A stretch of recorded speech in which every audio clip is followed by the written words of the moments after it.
ஸ்ரீ கடவுள் அருள் டிவி நேயர்களுக்கு சக்தி ஜோதிட குழுவின் சார்பாக பணிவான நமஸ்காரங்கள். பராபவ வருஷம் ஆனி மாதம் 15/6/2026 16/7/2026 வரைக்கும் உண்டான மாத பலன்கள், அதாவது ஆனி மாதத்தினுடைய பலன்களை இப்போ பார்க்க வந்திருக்கோம். 32 நாட்கள் இப்போது சக்தி ஜோதிட குழு சார்பில் அடியேனாகிய அஸ்ட்ரோ KS ஐயங்கார் மற்றும் ஐயா ஹரிஹர சர்மா 2 பேரும் இப்போது இந்த வருஷத்தினுடைய மாதமான ஆனி மாதத்தினுடைய பராபவ வருஷம் ஆனி மாதத்தினுடைய பலனை பார்க்க போகிறோம். முதல்ல இந்த மாதத்தில் வரக்கூடிய கோல்சாரம் என்ன, மாற்றங்கள் என்னென்ன இருக்குது, இந்த மாதத்தில் வரக்கூடிய விசேஷ நாட்கள் என்ன இருக்குது அப்படின்றத பார்த்துட்டு இந்த மாதத்தில் ஒரு ராசிக்கும் மேஷம் முதல் மீனம் வரை என்னென்ன மாற்றங்கள் ஏற்றங்கள் இருக்குது, என்னென்ன பரிகாரங்கள் செய்யணும், என்னென்னைக்கு சந்திராஷ்டம நாட்கள் எல்லாமே ஒன்று ஒன்றா நம்ம வரிசைப்படுத்தி பார்ப்போம். முதல்ல இந்த மாதத்தினுடைய கோல்சாரம் என்ன, இந்த மாதத்தில் வரக்கூடிய விசேஷ நாட்கள் என்ன அப்படின்றத ஐயா ஹரிஹர சர்மா கிட்ட கேட்கலாம். ஐயா நல்லா சொன்னீங்க.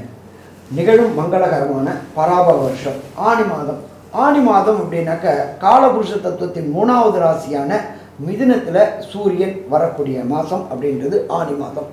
இந்த ஆனி மாதம் ஒவ்வொரு மாதத்துலையும் பார்த்தோம்னாக்க தமிழ் மாதத்தில் 28லேருந்து 32 நாள் வரக்கூடிய வாய்ப்புகள் உண்டு. தமிழ் மாதம் மொத்தத்தை கூட்டினோம்னாக்க கிட்டத்தட்ட 360 நாட்கள் வரக்கூடிய வாய்ப்புகள் உண்டு. இதில் அதிகமான நாட்கள் கொண்டது அப்படின்றது ஆனி மாதம். ஆனி மாதத்தில் இருக்கிறது 32 நாள் கொண்ட ஒரு மிகப்பெரிய மாதம் அப்படின்னு சொல்லலாமா, மிகப்பெரிய மாதம்னு சொல்லலாம். அடுத்தது நம்மளோட வழக்கு மொழியில் சொல்லுவாங்க, ஆனி மாதத்தில் கூனி கூட குடுத்தனம் போக மாட்டாங்க, வீடு மாற்ற மாட்டாங்க அப்படிம்பாங்க. ஆனிக்கு அடுத்து வரக்கூடிய ஆடி மாதத்தில் ஆடிப்பட்டம் தேடி விதை அப்படின்னு சொல்லுவாங்க. அப்போ விவசாயத்துக்கு உண்டான ப்ரிப்பரேஷன் செய்யக்கூடிய மாதங்கள் ஆனியில் ப்ரிப்பரேஷன் செஞ்சு ஆடியில் விதைக்கக்கூடியது ஆடிப்பட்டம் தேடி விதை அப்படின்ற காலகட்டங்கள். சரி, அப்படியேற்பட்ட ஒரு மகா புண்ணியமான காலகட்டங்களில் என்னென்ன கிரகங்கள் என்னென்ன இடத்துல இருக்குன்றதை ஃபஸ்ட்டு பார்ப்போமா. காலபுருஷ தத்துவத்தின் முதல் ராசியான மேஷ ராசி ஆட்சி பெற்ற செவ்வாய் எங்கே இருக்காரு. 3ஆம் இடமான மிதுனத்தில் சூரிய பகவானும் புத பகவானும் இருக்கிறாங்க. 4ஆம் இடமான கர்க்கடகத்தில் குரு பகவான் உச்சம் பெற்று அவர் கூடயே சுக்கிர பகவானும் இருக்கிறாங்க. இதில் பார்த்தோம் அப்படின்னாக்க நம்மளோட ஜோதிட சாஸ்திரத்தில் சொல்கிறது, குருவும் சுக்கிரனும் ஒரே ராசியில் இருந்தாக்க குரு சுக்கிர யுத்தம் அப்படின்னு சொல்லக்கூடிய வழக்கு மொழியும் உண்டு. உச்சம் பெற்ற குருவும் கூட சுக்கிரனும் இருக்கார். அதுக்கு அடுத்தது காலபுருஷ தத்துவத்தின்படி 5ஆம் ராசி அப்படின்றது சிம்மம். சிம்மத்தில் கேது பகவான் இருக்கார். இதை தவிர அதுக்கு அடுத்ததான ராசியான 11ஆம் ராசியான கும்ப ராசியில் ராகு பகவானும் 12ஆம் இடமான காலபுருஷத்தின் 12ஆம் இடமான மீனத்தில் சனி பகவானும் இருக்கார். இப்படி ஏற்பட்ட கொண்ட காலகட்டங்களில் நம்மளுடைய பராபவ வருஷம் ஆனி மாதம் பிறக்குது. இதில் நம்ம எப்போதுமே மாத பலன்கள் சொல்லும் பொழுது மெல்ல செல்லும் கிரகங்கள், விரைவாக செல்லும் கிரகங்களை வச்சு, அப்போ விரைவாக செல்லக்கூடிய கிரகங்கள் அப்படின்றத பொறுத்தளவுக்கு 1 சூரியன், 2 சந்திரன், 3 செவ்வாய், 4 புதன் மற்றும் 5 சுக்கிரன். இதில் இந்த 5 கிரகங்களில் இந்த மாதத்தில் பயிற்சி ஆகக்கூடிய டிரான்சிட் ஆகக்கூடியது அப்படின்றது 19/6/2026 செவ்வாய் மேஷத்துலேருந்து ரிஷபத்துக்கு டிரான்சிட் ஆகிறாரு. அதுக்கு அடுத்தது பார்த்தோம்னாக்க 5/7/2026 சுக்கிர பகவான் இருக்கிறது கடகத்திலேருந்து சிம்மத்துக்கு டிரான்சிட் ஆகிறாரு. அப்போ இந்த விரைவாக செல்லும் கிரகங்களை வச்சு தான் நம்ம பலன் சொல்கிறோம். இந்த விரைவாக செல்லும் கிரகங்கள் அப்படின்றது சற்றேறக்குரிய 21 நாள்லேருந்து 45 நாளைக்குள்ளார ஒவ்வொரு ராசியை கடக்கக்கூடிய கிரகங்கள். சரி, அப்போ இந்த மாதத்தில் என்னென்ன விசேஷ தினங்கள் அப்படின்றத ஃபஸ்ட்டு பார்ப்போமா. 20/6/2026 46வது பட்டம் அழகிய சிங்கர் திருநக்ஷத்திரம், அதாகப்பட்டது GS சுவாமிகள் அப்படின்னு சொல்லக்கூடியவர் அழகிய சிங்கர். அவர் 46வது பட்டத்துடைய திருநக்ஷத்திரம். அதுக்கு அடுத்தது பார்த்தோம்னாக்க 21/6/2026 ஆணி திருமஞ்சனம். இந்த ஆணி திருமஞ்சனம் அப்படின்னா எங்க விசேஷம் அப்படின்னாக்க எம்பெருமான் சிவன் ருத்ரதாண்டவம் ஆடின இடமான சிதம்பரத்தில் விசேஷம். அன்னைக்கு சிதம்பரத்தில் தேரும் இருக்கு.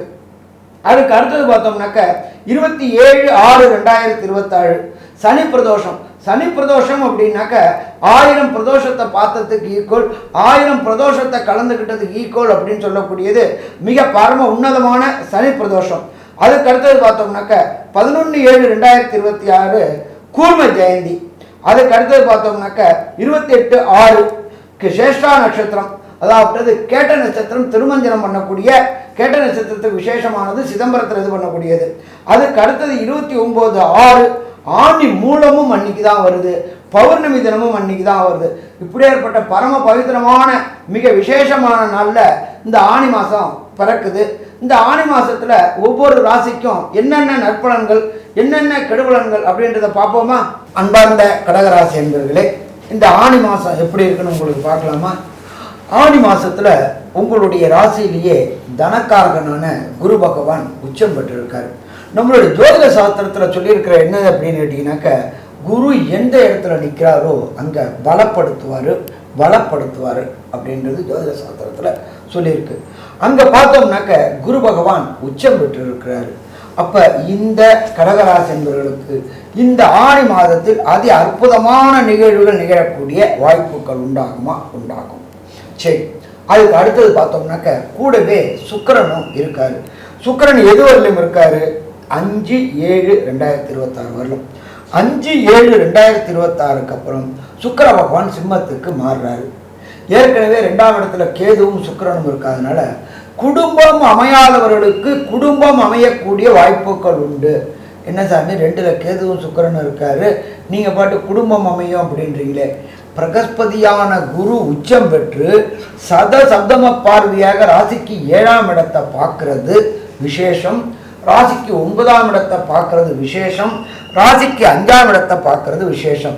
நீண்ட நாட்களாக திருமணம் தடை தாமதமான கடகராசி என்பவர்களுக்கு இந்த ஆணி மாதத்தில் வீட்டில் கெட்டி மேளம் கொட்டுவதற்கு உண்டான ஏற்பாடுகள் அமையும். சரி, 12ஆம் இடத்துல விரயஸ்தானாதிபதியான புத பகவானும் 2ஆம் இடத்த அதிபதியான தனக்காரகனான தனஸ்தானாதிபதியான சூரியனும் இருக்கிறதுனால வரவுகள் பெருகும், அதே போல செலவுகளும் பெருகும். அடுத்தது தனக்காரனான குரு உச்சம் பெற்றிருக்கிறதுனால நீண்ட நாட்களாக குலதெய்வ வழிபாடு செய்யணும்னு நினைச்சிக்கிட்டு இருந்தவங்களுக்கு குலதெய்வ வழிபாடு செய்யக்கூடிய வாய்ப்புகள் இருக்கும். கடந்த காலகட்டங்களில் குலதெய்வத்துக்கு புறப்படணும்னு நினைக்கும் போது ஏதாவது ஒரு தடங்களும் ஏதாவது ஒரு தாமதம் வந்து தடை ஏற்பட்டுக்கிட்டே இருந்துச்சு. அந்த தடைகள் விலகி குலதெய்வ வழிபாடு செய்யக்கூடிய வாய்ப்புகள் உண்டாகும். அதே போல் பார்ட்னர்ஷிப் செய்யக்கூடிய தொழில் பண்ணக்கூடியவங்களுக்கு 7ஆம் இடத்தை தனக்காரனான குரு பண்ணும்போது பார்ட்னர்ஷிப் தொழிலில் பெரிய லாபங்கள் கிடைக்கக்கூடிய வாய்ப்புகள் உண்டு. உயர்கல்வி படிக்கக்கூடிய கடகராசி என்பவர்களுக்கு உதாரணத்துக்கு எடுத்தோம்னாக்க காம்படிட்டிவ் எக்ஸாம் எழுதக்கூடியவங்களுக்கு ஐஐடி, ஜேஇஇ, நீட்டு, பிஹெச்டி, ஐஏஎஸ், ஐபிஎஸ் எழுதக்கூடியவர்களுக்கு வேலைகள் கிடைக்கக்கூடிய வாய்ப்புகள் உண்டு. விருப்பக்கூடிய யூனிவர்சிட்டியில் படிக்கக்கூடிய படிப்புகளும் கிடைக்கக்கூடிய வாய்ப்புகள் உண்டு. ராசிக்கு 8ஆம் இடத்துல ராகு இருக்கிறதுனால வெளியூர், வெளிமாநிலம், வெளிநாடு பயணங்கள் மேற்கொள்ளணும்னு நினைக்கிறவங்களுக்கு கண்டிப்பாக வெளிநாடு பயணங்களுக்கும் அதற்கு உண்டான விசாவும் சரி பர்மிட்டும் சரி கிடைக்கக்கூடிய வாய்ப்புகள் உண்டு.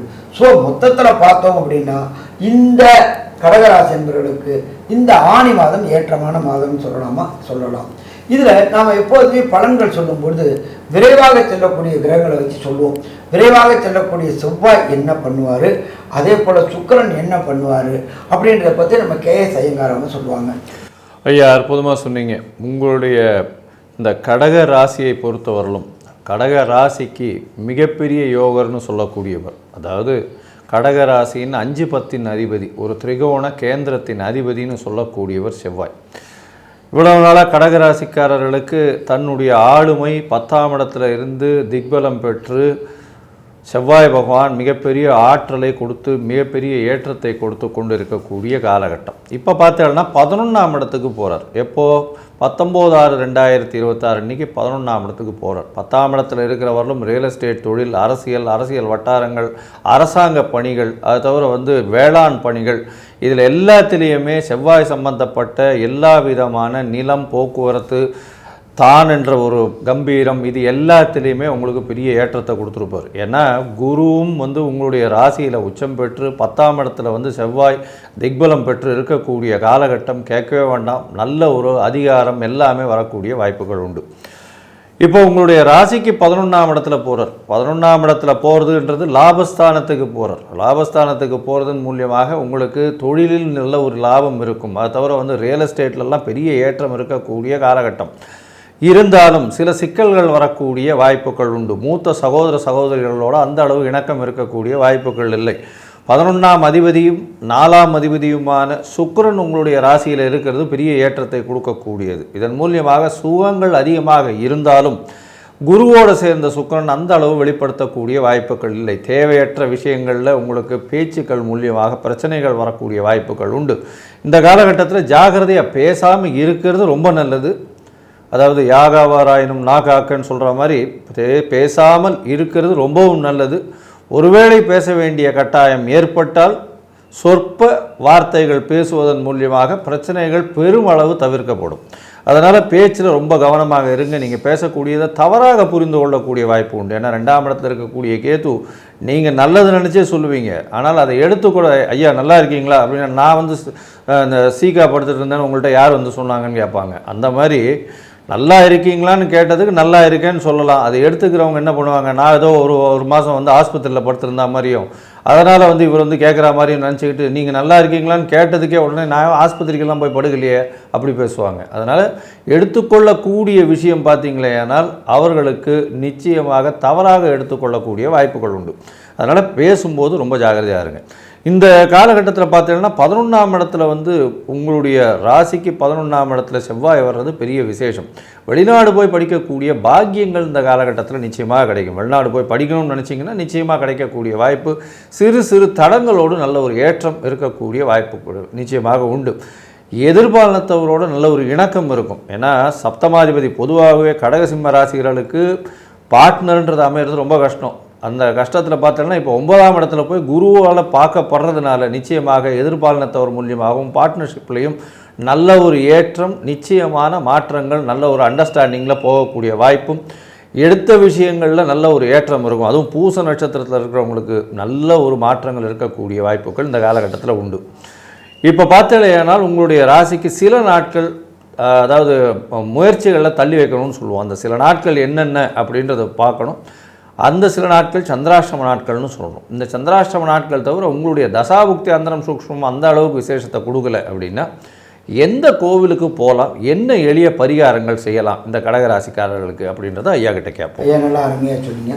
கடகராசியை சேர்ந்த அன்பர்கள் புதிய முயற்சிகள், வெளியூர் வெளிமாநிலம் வெளிநாடு போகிறத தவிர்க்கக்கூடிய நாட்கள் அப்படின்றத பொறுத்தளவுக்கு 3/7/2026, 4/7/2026 மற்றும் 5/7/2026 மற்றும் 6/7/2026 இந்த 4 நாட்களும் வெளியூர் வெளிமாநிலம் வெளிநாடு பயணங்கள் மேற்கொள்வதை தவிர்ப்பது நல்லது. புதிய முயற்சிகள் எடுக்கிறத தவிர்ப்பதும் நல்லது. சரி, இப்போ இந்த கடகராசி சேர்ந்த நண்பர்களுக்கு தசாநாதனோ புத்திநாதனோ அந்தரநாதனோ சூட்சமநாதனோ சரியான பலன்கள் கொடுக்கல. இந்த 15/6/2026 16/7/2026 வரலும் கொடுக்கல அப்படின்னா நீங்கள் சரணாகதி அடைய வேண்டியது எம்பெருமான் ராசிநாதனான சந்திரனுடைய சரணாகதி அடையணும். சரி, சந்திரனுடைய ஸ்தலம் எங்கே இருக்குது? நவகிரகத்தில் திருவையாறு பக்கத்தில் திங்களூர் அப்படின்ற இடத்துல சந்திரனுடைய ஸ்தலம் இருக்குது. இந்த 32 நாளில் ஏதாவது ஒரு நாள் அந்த சந்திரனை கண்டு சேவிச்சுட்டு அந்த சந்திரனுக்கு ஒரு அபிஷேகம் பண்ணிட்டு வாங்க. வரக்கூடிய பிரச்சனை, வந்த பிரச்சனை அத்தனையும் விலகும். சாமி எனக்கு அவ்வளோ தூரம் போயிட்டு வரதுக்கு அலுவலகத்தில் லீவு கொடுக்க மாட்டாங்க அப்படின்னா ஒன்றும் பிரச்சனை இல்லை. நீங்கள் இந்த 15/6/2026 16/7/2026 வரக்கூடிய ஒவ்வொரு திங்கட்கிழமையும் திங்கக்கிழமை காலையில் முதல் ஹோரையாக வர்றது சந்திர ஹோரை 6 to 7. நீங்கள் இருக்கிற இடத்துக்கு பக்கத்தில் உள்ள ஏதாவது ஒரு சிவன் கோயிலில் உள்ள நவகிரகத்தில் உள்ள சந்திர பகவானுக்கு ஒரு நெய் தெய்வம் 9 முறை பிரதட்சணம் பண்ணிட்டு வாங்க. வரக்கூடிய பிரச்சனை, வந்த பிரச்சனை, சூரியனை கண்டுவிட்டு எப்படி பனி விலகுதோ அதே மாதிரி விலகும். சரி, மொத்தத்தில் இந்த கடகராசி என்பவர்களுக்கு இந்த ஆணி மாதம் 32 நாட்களும் என்னென்ன நற்பலன்கள், என்னென்ன கடுபலன்களை தருவார் அப்படின்றத கன்க்ளூஷனாக நம்முடைய கேஎஸ் ஐயங்காரவங்க சொல்லுவாங்க. அற்புதமாக சொன்னீங்க. கடகராசியை பொறுத்தவரை ஏற்றமான காலம். குருவோடு சேர்ந்து சுக்கிரன் இருக்கிறார். பொதுவாகவே தனித்த குரு பிரச்சனையை கொடுப்பார் அப்படின்னு சொல்லக்கூடியது ஜோதிட சாஸ்திரம். அதனால் தனித்த அந்தணன் பாழ் அப்படின்னு சொல்லக்கூடியது ஜோதிட சாஸ்திரம். இப்போது குருவோடு சேர்ந்த சுக்கிரன் இருக்கிறதுனால தீர்க்கமான முடிவு எடுக்கக்கூடிய வாய்ப்பு, அந்த முடிவின் மூலியமாக உங்களுக்கு லாபங்கள் கிடைக்கக்கூடிய வாய்ப்பு. இரண்டாவது திருமணத்திற்கு பார்த்து கொண்டிருப்பவர்களுக்கு நிச்சயமாக கல்யாண வார்த்தைகள் நிச்சயமாக உண்டு. திருமணத்திற்கு பார்த்து கொண்டிருக்கக்கூடிய குழந்தை பிராப்திக்கு பார்த்து கொண்டிருக்கக்கூடியவர்களுக்கு நிச்சயமாக குழந்தை பிராப்தியும், திருமணத்திற்கு பார்த்து கொண்டிருப்பவர்களுக்கு திருமணம் நடக்கக்கூடிய வாய்ப்பு இந்த காலகட்டத்தில் அமையும்.